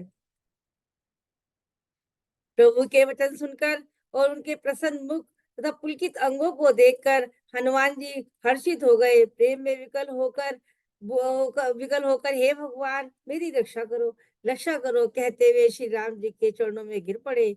प्रभु उनको बार बार उठाना चाहते हैं, परंतु प्रेम में डूबे हुए हनुमान जी को चरणों से उठना सुहाता नहीं। प्रभु के कर कमल हनुमान जी के सिर पर है। उस स्थिति का स्मरण करके शिव जी प्रेम मग्न हो गए। फिर मन को सावधान करके शंकर जी अत्यंत सुंदर कथा कहने लगे। हनुमान जी को उठाकर प्रभु ने हृदय लगाया, हाथ पकड़ अत्यंत निकट बैठा लिया। हे हनुमान, बताओ तो रावण के द्वारा सुरक्षित लंका, उसके बड़े बाके किले को तुमने किस तरह जलाया? हनुमान जी ने प्रभु को प्रसन्न जाना और वे अभिमान रहित वचन बोले, बंदर का बस यही बड़ा पुरुषार्थ है कि वे एक डाल से दूसरी डाल पर चला जाता है। मैंने जो समुद्र लांग कर सोने को नगर जलाया, राक्षस गणों को मारकर अशोक वन को उजाड़ डाला, यह सब तो हे रघुनाथ जी आपका ही प्रताप है। हे नाथ, इसमें मेरी प्रभुता कुछ भी नहीं है। हे प्रभु, जिस पर आप प्रसन्न हो उसके लिए कुछ भी कठिन नहीं है। आपके प्रभाव से रुई जो स्वयं बहुत जल्दी जल जाने वाली वस्तु है, बलवान को निश्चय ही जला सकती है, अर्थात असंभव भी संभव हो सकता है। हे नाथ, मुझे अत्यंत सुख देने वाले अपनी निश्चल भक्ति कृपा करके दीजिए। हनुमान जी की अत्यंत सरल वाणी सुनकर हे भवानी, तब प्रभु श्री राम जी ने एवं वस्तु ऐसा ही हो। हे उमा, जिसने श्री राम जी का स्वभाव जान लिया, उसे भजन छोड़कर दूसरी बात ही नहीं सोचती। वह स्वामी सेवक का संवाद जिसके हृदय में आ गया, वही श्री रघुनाथ जी के चरणों की भक्ति पा गया। प्रभु के वचन सुनकर वानरगण कहने लगे, कृपालु आनंद कंद श्री राम जी की जय हो, जय हो, जय हो। तब श्री रघुनाथ जी ने कपिराज सुग्रीव को बुलाया और कहा, चलने की तैयारी करो। अब विलंब किस कारण किया जाए? बानरों को तुरंत आज्ञा दो। भगवान की यह लीला रावण वध की तैयारी देखकर बहुत से फूल बरसाकर हर्षित होकर देवता आकाश से अपने अपने लोक को चले। वानर राज सुग्रीव ने शीघ्र ही बानरों को बुलाया। सेनापतियों के समूह आ गए। वानर भालुओं के झुंड अनेक रंगों के हैं और उसमें अतुलनीय बल है। वे प्रभु के चरण कमलों में सिर नवाते हैं, पर महान बलवान रीछ और बानर गरज रहे हैं। श्री राम जी ने बानरों की सारी सेना देखी, तब कमल नेत्रों से कृपा पूर्वक उनकी ओर दृष्टि डाली। श्री राम कृपा का बल पाकर श्रेष्ठ बानर मानो पंख वाले बड़े पर्वत हो गए। तब श्री राम जी ने हर्षित होकर प्रस्थान कूच किया। अनेक सुंदर और शुभ शगुन हुए, जिनकी कीर्ति सब मंगलों से पूर्ण है। जिनके प्रस्थान के समय शगुन होना यह है नीति है, लीला की मर्यादा है। प्रभु का प्रस्थान जानकी जी को भी जान लिया, जानकी जी ने भी जान लिया। उनके बाएं अंग फड़क फड़क कर मानो कह देते थे कि श्री राम जी आ रहे हैं। जानकी जी जो जो शगुन होते हैं वही वही रावण के लिए अपशगुन हुए। सेना चली उसका वर्णन कौन कर सकता है। असंख्य बानर और भालू गर्जना कर रहे हैं। नखी जिसके शस्त्र हैं, जो इच्छा अनुसार सर्वत्र बेरोक टोक चलने वाले रीछ बानर पर्वतों और वृक्षों को धारण किए कोई आकाश मार्ग से कोई पृथ्वी पर चले जा रहे हैं। वे सिंह के समान गर्जन कर रहे हैं। उनके चलने और गर्जन से दिशाओं के हाथी विचलित होकर चिंगाड़ रहे हैं। दिशाओं के हाथी चिंगाड़ने लगे, पृथ्वी डोलने लगी, पर्वत निश्चंचल हो गए, कांपने लगे, समुद्र खलबला उठा। गंधर्व देवता मुनि नाग किन्नर सब के सब मन में हर्षित हुए कि अब हमारे दुख टल गए। अनेकों करोड़ों भयानक बानर योद्धा कटकटा रहे हैं और करोड़ों ही दौड़ रहे हैं। प्रबल प्रताप कौशल नाथ श्री रामचंद्र जी की जय हो, ऐसा पुकारते हुए वे उनके गुण समूह को गा रहे हैं। उदार परम श्रेष्ठ एवं महान सर्पराज शेष जी के भी सेना का बोझ नहीं सह सकते। वे बार बार मोहित हो जाते, घबरा जाते हैं और पुनः पुनः कच्छप की कठोर पीठ को दांतों से पकड़ते हैं। ऐसा करने अर्थात बार बार दांतों को गड़ाकर कच्छप की पीठ पर लकीर सी खींचते हुए ये कैसा शोभा दे रहे हैं, मानो श्री राम जी की सुंदर प्रस्थान यात्रा को परम सुहावनी जानकर उसकी अचल पवित्र कथा को सर्पराज शेष जी कश्यप की पीठ पर लिख रहे हो। इस प्रकार कृपा निधान श्री राम जी समुद्र तट पर जा उतरे। अनेकों रीछ बानर वीर जहाँ तहाँ फल खाने लगे। महालंका में जब से हनुमान जी लंका को जला कर गए, तब से राक्षस भयभीत रहने लगे। अपने अपने घरों में सब विचार करते हैं कि अब राक्षस कुल की रक्षा का कोई उपाय नहीं है। जिसके दूध का बल मंडन नहीं किया जा सकता, जिसके स्वयं नगर में आने आने पर कौन भलाई है, हम लोगों की बुरी दशा होगी। दूतियों से नगर निवासियों के वचन सुनकर मंदोदरी बहुत ही व्याकुल हो गई। वह एकांत में हाथ जोड़कर पति रावण के चरण लगी और नीति रस में पगी हुई वाणी बोली, हे प्रियतम, श्री हरि से विरोध छोड़ दीजिए, मेरे कहने को अत्यंत हित कर जानकर हृदय में धारण कीजिए। जिनके दूत को करने का विचार करते ही स्मरण आते ही राक्षसों की स्त्रियों के गर्भ गिर जाते हैं। हे प्यारे स्वामी, यदि भला चाहते हो तो अपने मंत्री को बुलाकर उनके साथ उनकी स्त्री को भेज दीजिए। सीता आपके कुल रूपी कमलों के वन को दुख देने वाली जाड़े की रात्रि के समान आई है। हे नाथ सुनिए, सीता को दिए लौटाए बिना शंभु और ब्रह्मा के किए भी आपका भला नहीं हो सकता। श्री राम जी के बाण सर्पों के समूह के समान है और राक्षसों के समूह मेढक के समान। जब तक वे इन्हें ग्रास नहीं लेते, निगल नहीं जाते, तब तक हट छोड़कर उपाय कर लीजिए। मूर्ख और जगत प्रसिद्ध अभिमानी रावण कानों से उसकी वाणी सुनकर खूब हंसा और बोला, स्त्रियों का स्वभाव सचमुच ही बहुत डरपोक होता है, मंगल में भी भय करती हो। तुम्हारा मन हृदय बहुत ही कच्चा कमजोर है। यदि यदि बानरों की सेना आएगी तो बेचारे राक्षस से खाकर अपना जीवन निर्वाह करेंगे। लोग बाल भी जिनके जिनके डर से कांपते हैं, उनकी स्त्री डरती है, वह बड़ी। यदि वानरों की सेना आवेगी तो बेचारे राक्षस उसे खाकर अपना जीवन निर्वाह करेंगे। लोकपाल भी जिनके डर से कांपते हैं, उसकी स्त्री डरती हो तो वह बड़ी हंसी की बात है। रावण ने ऐसा कहकर हंसकर उसे हृदय से लगा लिया और ममता बढ़ाकर अधिक स्नेह दर्शाकर वह सभा में चला गया। मंदोदरी हृदय में चिंता करने लगी कि पति पर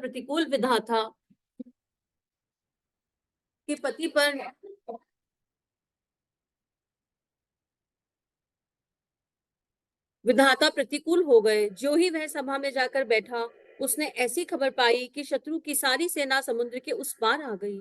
उसने मंत्रियों से पूछा कि उचित सलाह कहिए, अब क्या करना चाहिए। तब वे हंसे और बोले कि चुप रहिए, इसमें सलाह की कौन सी बात है। आपने देवताओं और राक्षसों को जीत लिया है, तब तो कुछ श्रम ही नहीं हुआ, फिर मनुष्य और वानर किस गिनती में है।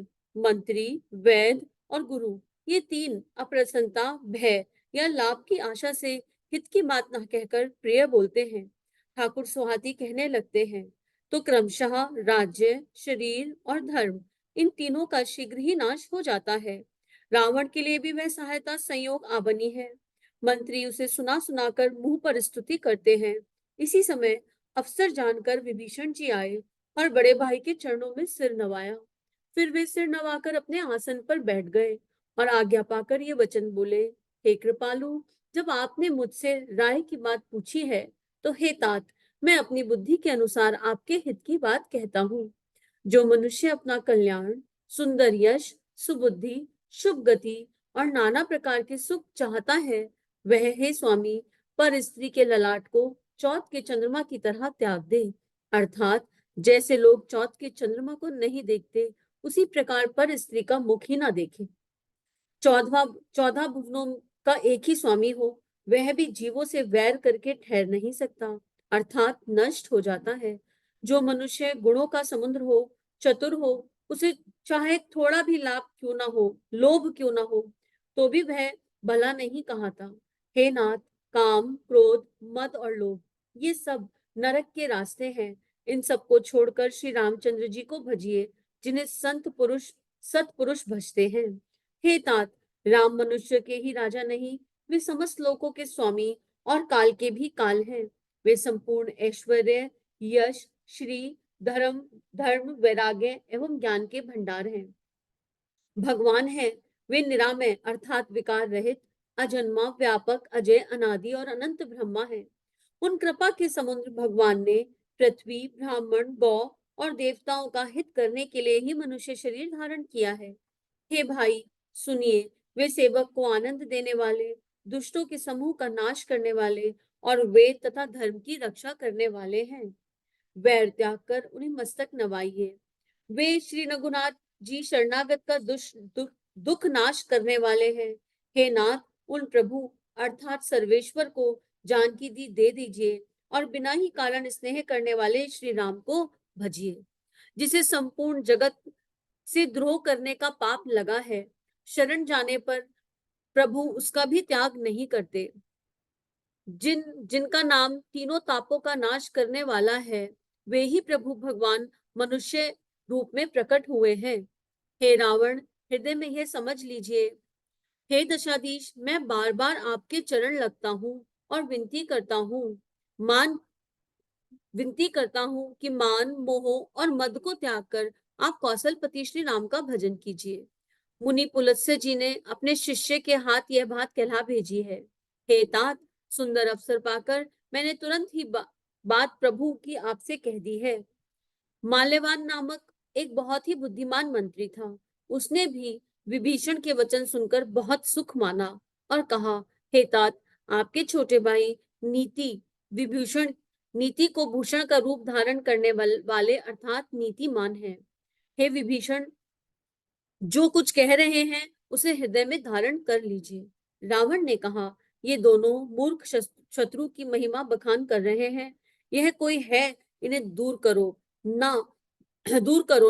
तब माल्यवान तो घर लौट गया और विभीषण जी हाथ जोड़कर पुनः कहने लगे, हे नाथ, पुराण और वेद ऐसा कहते हैं कि सुबुद्धि अर्थात अच्छी बुद्धि और कुबुद्धि अर्थात खोटी बुद्धि सबके हृदय में रहती है। जहाँ सुबुद्धि है, वहां नाना प्रकार की संपदाएं अर्थात सुख की स्थिति रहती है। जहाँ कुबुद्धि है, वहां परिणाम में विपत्ति अर्थात दुख रहता है। आपके हृदय में उल्टी बुद्धि आबसी है, इसी से आप हित को अहित और शत्रु को मित्र मान रहे हैं। जो राक्षस कुल के लिए कालरात्रि के समान है, उन सीता पर आपकी बड़ी प्रीति है। हे तात, मैं चरण पकड़कर आपसे भीख मांगता हूँ अर्थात विनती करता हूँ कि आप मेरा दुलार रख लीजिए अर्थात मुझ बालक के आग्रह को स्नेह पूर्वक स्वीकार कीजिए। श्री राम को सीता जी दे दीजिए, जिससे आपका अहित ना हो। विभीषण ने पंडितों, पुराणों और वेदों द्वारा सम्मत अनुमोदित वाणी से नीति बखान कर कही, पर उसे सुनते ही रावण क्रोधित हो उठा और बोला कि रे दुष्ट, अब मृत्यु तेरे निकट आ गई।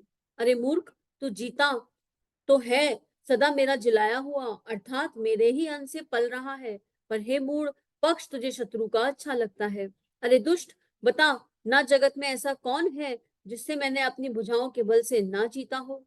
मेरे नगर में रहकर प्रेम करता है तपस्वियों पर। मूर्ख, उन्हीं से जा मिल और उन्हीं को नीति बता। ऐसा कहकर रावण ने उन्हें लात मारी, परंतु छोटे भाई विभीषण ने मारने पर भी बार बार उनके चरण ही पकड़े।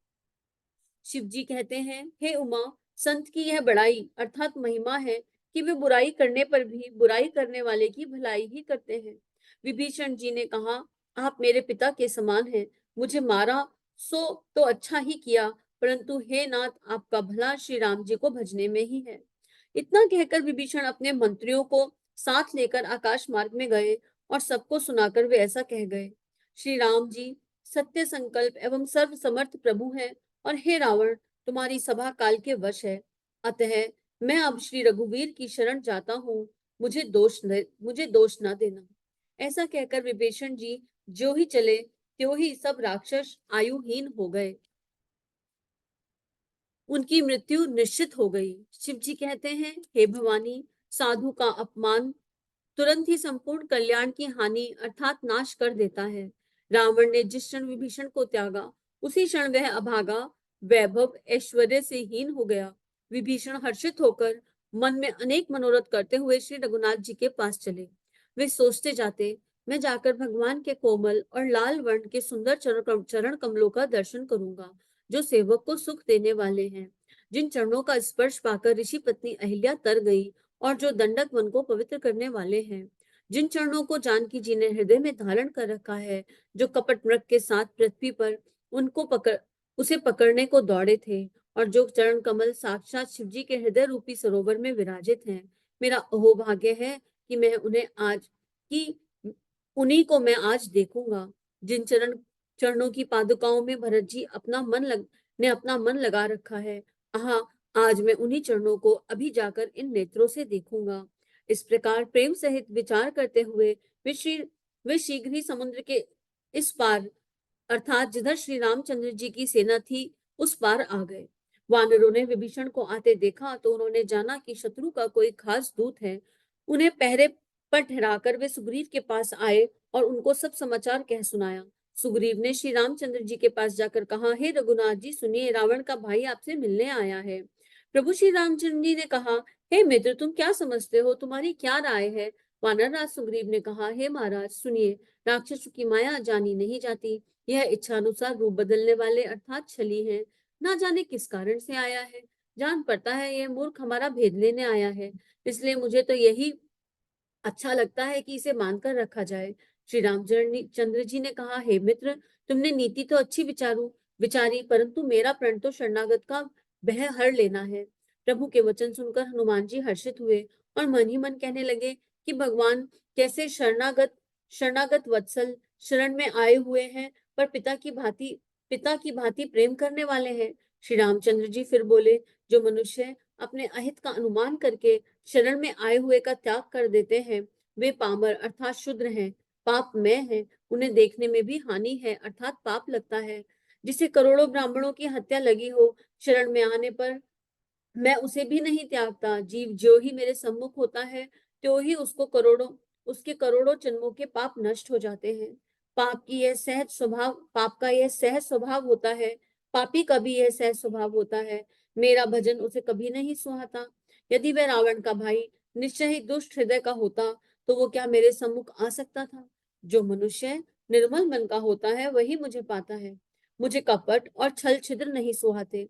यदि उसे रावण ने भेद लेने भेजा है, तब भी हे सुग्रीव, अपने को कुछ भी हानि या भय नहीं है, क्योंकि हे सखे, जगत में जितने भी राक्षस हैं, लक्ष्मण क्षण भर में उन सबको मार सकते हैं, और यदि वह भयभीत होकर मेरी शरण में आया है, तो मैं उसे प्राणों की तरह रखूंगा।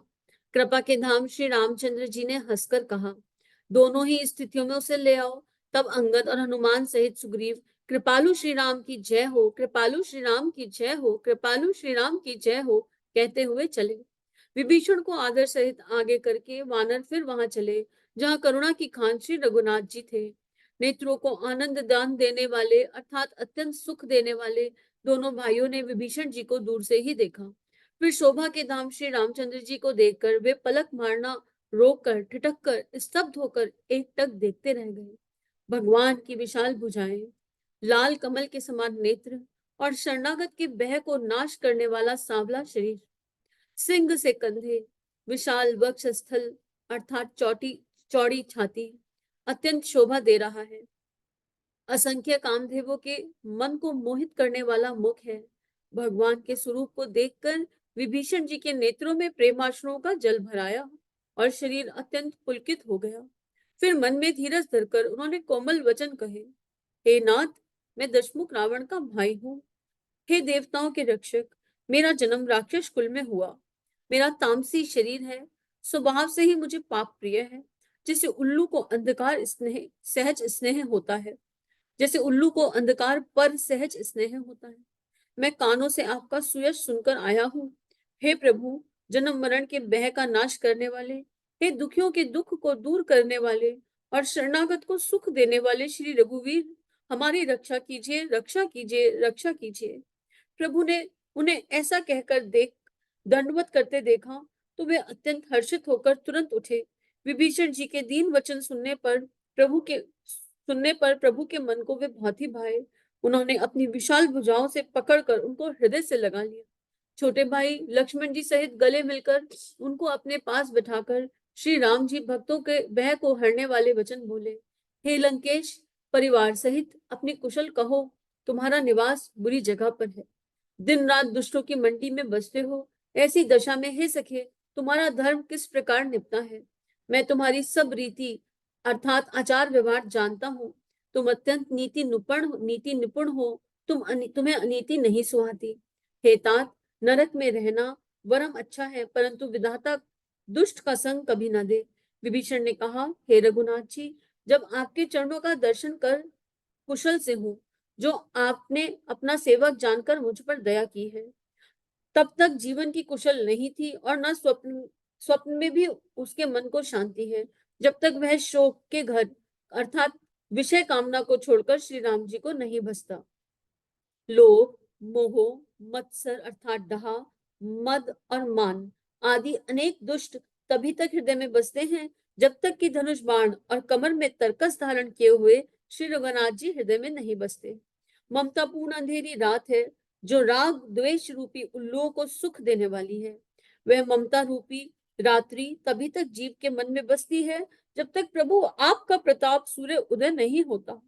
फिर श्री रामचंद्र जी, आपके चरण बिंद के दर्शन कर अब मैं कुशल से हूँ। मेरे भारी भय मिट गए। हे कृपालु, आप जिस पर अनुकूल होते हैं उसे तीनों प्रकार के भवशूल अर्थात आध्यात्मिक, अधिदैविक, अधिभौतिक ताप नहीं व्यापते। मैं अत्यंत नीच स्वभाव का राक्षस हूँ। मैंने कभी शुभ आचरण नहीं किया।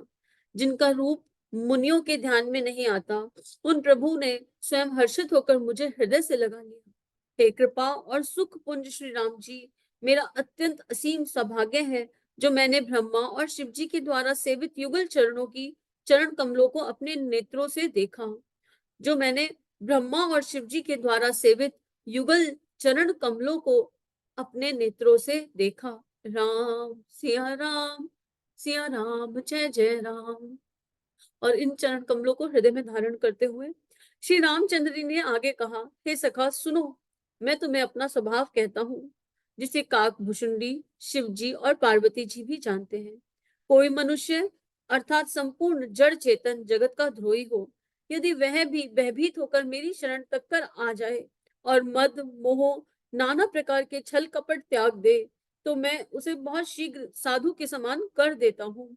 माता पिता भाई पुत्र स्त्री शरीर धन घर मित्र और परिवार, इन सबके ममत रूपी तागों को बटोरकर और उन सब की एक डोरी बटकर उसके द्वारा जो अपने मन को मेरे चरणों से बांध देता है, सारे संसारिक संबंधों का केंद्र मुझे बना लेता है, जो समदर्शी है, जिसे कुछ इच्छा नहीं है और जिसके मन में हर्ष शोक और भय नहीं है।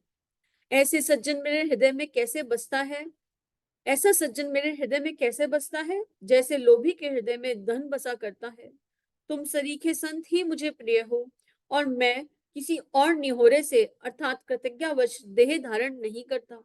जो सगुण साकार भगवान के उपासक हैं, दूसरों के हित में लगे रहते हैं, नीति और नियमों में दृढ़ हैं और जिन्हें ब्राह्मणों के चरणों में प्रेम है, वे मनुष्य मेरे प्राणों के समान हैं। हे लंकापति सुनो, तुम्हारे अंदर उपयुक्त सब गुण हैं, इससे तुम मुझे अत्यंत ही प्रिय हो। श्री रामचंद्र जी के वचन सुनकर सब वानरों के समूह कहने लगे, कृपा के समूह श्री रामचंद्र जी की जय हो, कृपा के समूह श्री रामचंद्र जी की जय हो, कृपा के समूह श्री रामचंद्र जी की जय हो। प्रभु की वाणी सुनते हैं और उसे कानों के लिए अमृत जानकर विभीषण जी अघाते नहीं हैं। वे बार बार श्री रामचंद्र जी के चरण कमलों को पकड़ते हैं। अपार प्रेम है, हृदय में समाता नहीं है। विभीषण जी ने कहा, हे देव, हे चराचर जगत के स्वामी, हे शरणागत के रक्षक, हे सबके हृदय की भीतर की जानने वाले, सुनिए, मेरे हृदय में पहले कुछ वासना थी, वह प्रभु के चरणों की प्रीति रूपी नदी में बह गई। अब तो हे कृपालु, शिव जी के मन को सदैव प्रिय लगने वाली अपनी पवित्र भक्ति मुझे दे दीजिए। एवं अस्तु, ऐसा ही हो, कहकर रणधीर प्रभु श्री रामचंद्र जी ने तुरंत ही समुद्र का जल मांगा और कहा, हे सखा, यद्यपि तुम्हारी इच्छा नहीं, पर जगत में मेरा दर्शन अमोघ है, वह निष्फल नहीं जाता। जैसे ये श्री रामचरित मानस का पाठ। ऐसे कहकर श्री रामचंद्र जी ने उनको राज तिलक कर दिया। आकाश से पुष्पों की अपार वृष्टि हुई। श्री राम जी ने रावण के क्रोध रूपी अग्नि में, जो अपनी विभीषिका श्वास अर्थात वचन रूपी पवन से प्रचंड हो रही थी, जलते हुए विभीषण को बचा लिया और उसे अखंड राज्य दिया।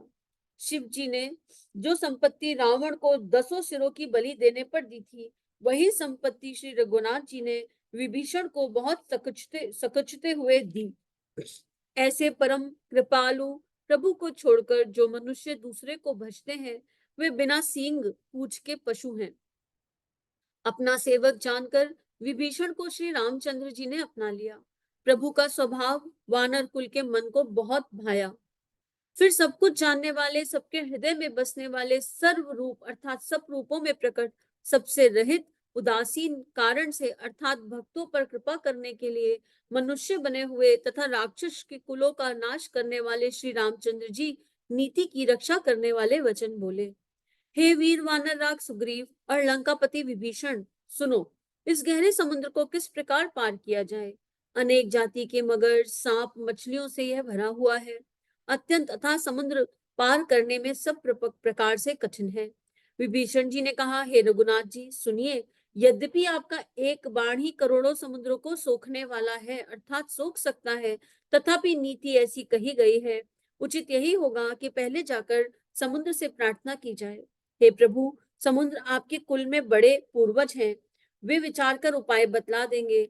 तब रीछ और वानरों की सारी सेना बिना ही परिश्रम के समुद्र के उस पार उतर जाएगी। श्री रामचंद्र जी ने कहा, हे सखा, तुमने अच्छा उपाय बताया, यही किया जाएगा। यदि देव सहायक हो। यह सलाह श्री लक्ष्मण जी के मन को अच्छी नहीं लगी। श्री रामचंद्र जी के वचन सुनकर तो उनको बहुत ही दुख पाया। श्री लक्ष्मण जी ने कहा, हे नाथ, देव का कौन भरोसा, मन में क्रोध कीजिए अर्थात क्रोध ले आइए और समुद्र को सुखा डालिए। यह देव तो कायर के मन का एक आधार अर्थात तसल्ली देने का उपाय है। आलसी लोग ही देव देव पुकारा करते हैं। यह सुनकर श्री रघुवीर हंसकर बोले, ऐसा ही करेंगे, मन में धीरज रखो। ऐसा कहकर छोटे भाई को समझाकर प्रभु श्री रघुनाथ जी समुद्र के समीप गए। उन्होंने पहले सिर नवाकर प्रणाम किया, फिर किनारे पर कुश बिछाकर बैठ गए।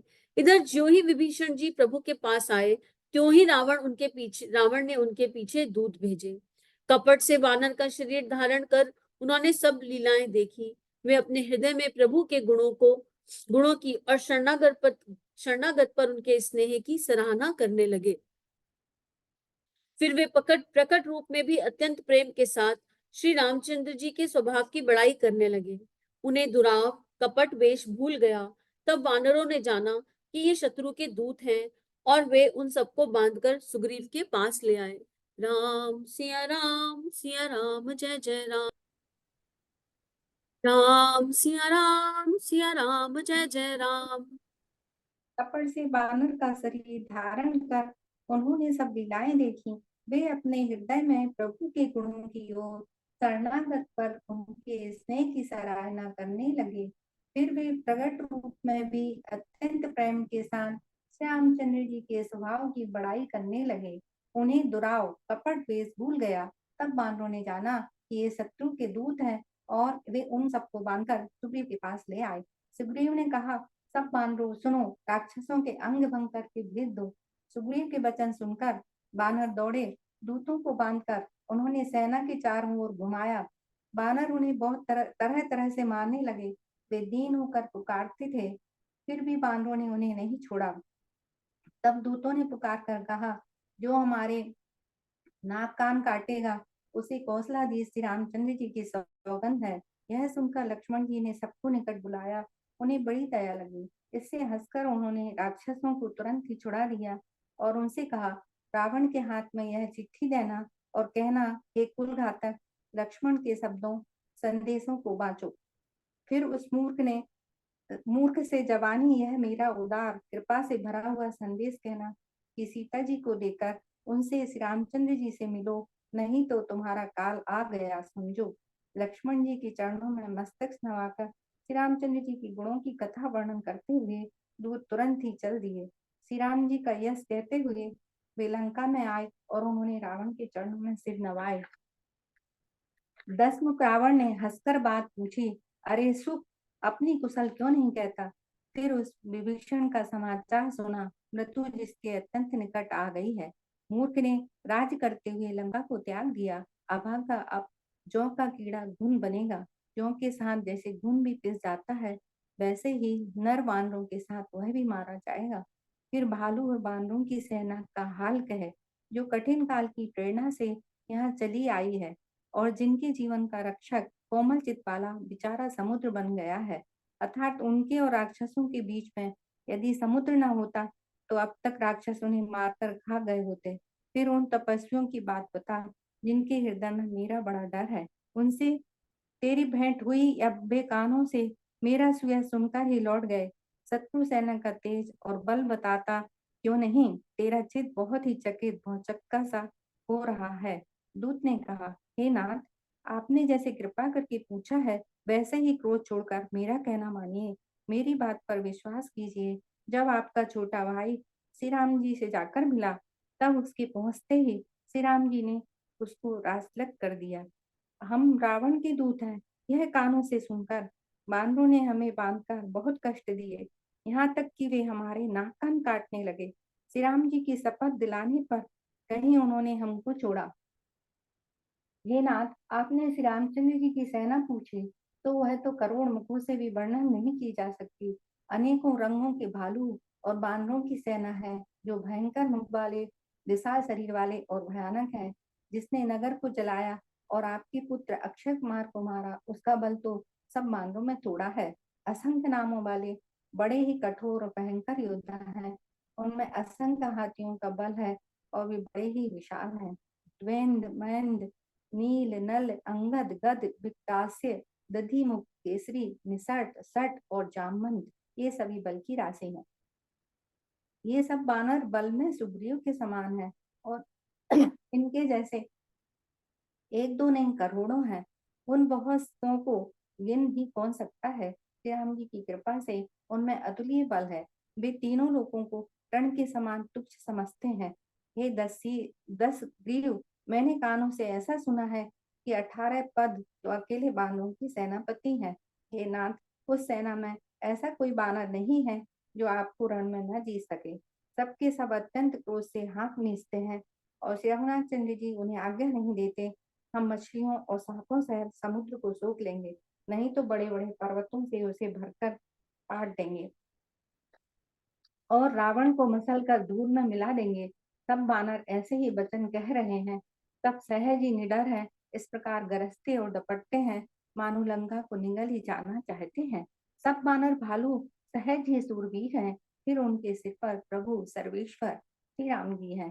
हे रावण, वे संग्राम में करोड़ों कालों को जीत सकते हैं। श्री रामचंद्र जी के तेज सामर्थ्य, बल और बुद्धि की अधिकता को लाखों शेष भी नहीं गा सकते। वे एक ही बाण से सैकड़ों समुद्रों को सोख सकते हैं। परंतु नीति निपुण श्री राम जी ने नीति की रक्षा के लिए आपके भाई से उपाय पूछा। उनके आपके भाई के वचन सुनकर वे श्री राम जी समुद्र से राय मांग रहे हैं। उनके मन में कृपा भरी है, इसलिए वे उसे सोखते नहीं। दूत के ऐसे वचन सुनते ही रावण खूब हंसा और बोला, जब ऐसी बुद्धि है तभी तो बानरों को सहायक बनाया है। स्वाभाविक ही डरपोक विभीषण के वचन को प्रमाण करके उन्होंने समुद्र से मचलना बाल हटाना है। अरे मूर्ख, झूठी बड़ाई क्या करता है? बस मैंने शत्रु राम के बल और बुद्धि की थाह पा ली। जिसके विभीषण जैसा डरपोक मंत्री हो, उसे जगत में विजय और विभूति ऐश्वर्य कहाँ? दुष्ट रावण के वचन सुनकर दूत को क्रोध बहुत बढ़ाया। उसने मौका समझकर पत्रिका निकाली और कहा, श्री राम जी के छोटे भाई लक्ष्मण ने यह पत्रिका ली है। हे नाथ, इसे बचवाकर छाती ठंडी कीजिए। रावण ने हंसकर उसे बाएं हाथ से लिया और मंत्री को बुलाकर वह मूर्ख उसे बचाने लगा। पत्रिका में लिखा था, अरे मूर्ख, केवल बातों से ही मन को रिझाकर अपने कुल को नष्ट भ्रष्ट न कर। श्री राम जी से विरोध करके तू विष्णु, ब्रह्मा और महेश की शरण जाने पर भी नहीं बचेगा। यह तो अभिमान छोड़कर अपने छोटे भाई विभीषण की भांति प्रभु की चरण कमलों का भ्रमर बन जा, अथवा रे दुष्ट श्री राम जी के बाण रूपी अग्नि में परिवार सहित पतंगा हो जा। दोनों में से जो अच्छा लगे सो कर। पति का सुनते ही रावण मन में भयभीत हो गया, परंतु मुख से ऊपर से मुस्कुराता हुआ वह सबको सुनाकर कहने लगा, जैसे कोई पृथ्वी पर पड़ा हुआ हाथ से आकाश को पकड़ने की चेष्टा करता हो, वैसे ही यह छोटा तपस्वी लक्ष्मण बाग विलास करता है, ढीठ हाँकता है। तो दूत ने कहा, हे नाथ, अभिमानी स्वभाव को छोड़कर इस पत्र में लिखी सब बातों को सत्य समझिए। क्रोध छोड़कर मेरा वचन सुनिए। हे नाथ, श्री राम जी से बैर त्याग दीजिए। यद्यपि श्री रघुवीर समस्त लोगों के स्वामी हैं, पर उनका स्वभाव अत्यंत ही कोमल है। मिलते ही प्रभु आप पर कृपा करेंगे और आपका एक भी अपराध हृदय में नहीं रखेंगे। जानकी जी श्री रघुनाथन जी को दे दीजिए। हे प्रभु, इतना कहना मेरा कीजिए। जब उस दूत ने जानकी जी को देने के लिए कहा, तब दुष्ट रावण ने उसको लात मारी। वह भी विभीषण की भांति चरणों में सिर नवाकर वहीं चला जहाँ कृपा सागर श्री रघुनाथ जी थे। प्रणाम करके उसने अपनी कथा सुनाई और श्यामचंद्र जी की कृपा से अपनी गति मुनि का स्वरूप आया। शिव जी कहते हैं, हे भवानी, वह ज्ञानी मुनि था, अगस्त्य ऋषि के साप से राक्षस हो गया था। बार बार श्यामचंद्र जी की चरणों की वंदना करके वह मुनि अपने आश्रम को चला गया। इधर 3 दिन बीत गए, किंतु जड़ समुद्र विनय नहीं मानता। तब श्यामचंद्र जी क्रोध सहित बोले, बिना भय की प्रीति नहीं होती। हे लक्ष्मण, धनुष मार लाओ, मैं अग्नि बाण से समुद्र को सोख डालूं। मूर्ख से विनय, कुटिल के साथ प्रीति, स्वाभाविक ही कंजूस से सुंदर नीति, उदारता का उपदेश, ममता में फंसे हुए मनुष्य से ज्ञान की कथा, अत्यंत लोभी से वैराग्य का वर्णन, क्रोधी से शम शांति की बात और कामी से भगवान की कथा, इनका वैसा ही फल होता है जैसा ऊसर में बीज बोने से होता है। अर्थात ऊसर में बीज बोने की भांति यह सब व्यर्थ जाता है। ऐसा कहकर श्री रघुनाथ जी ने धनुष चढ़ाया। यह मत लक्ष्मण जी के मन को बहुत अच्छा लगा। प्रभु ने भयानक अग्निबाण संधान किया, जिससे समुद्र के हृदय के अंदर अग्नि की ज्वाला उठी। मगर सांप तथा मछलियों के समूह व्याकुल हो गए।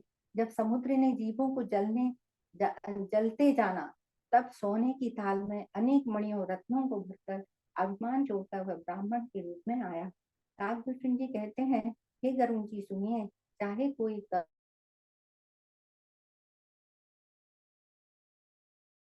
राम सिया राम जय जय राम।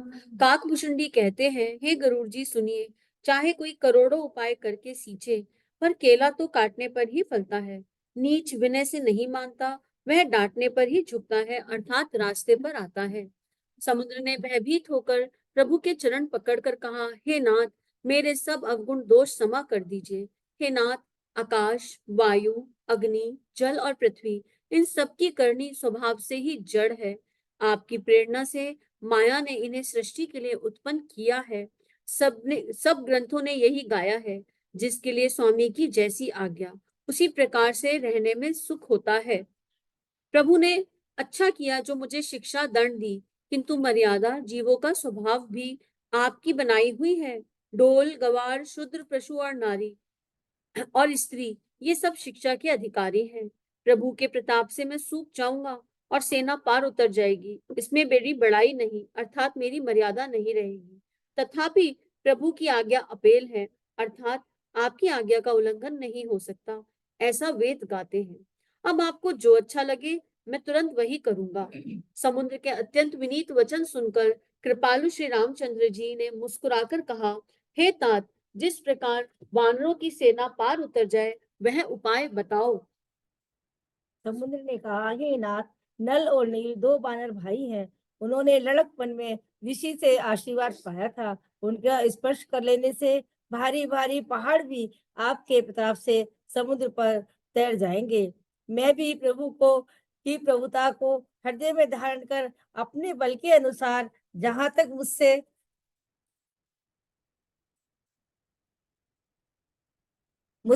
बन पड़ेगा सहायता करूंगा। हे नाथ, इस प्रकार समुद्र को बंधाइए, जिससे तीनों लोकों में आपका सुंदर यश गाया जाए।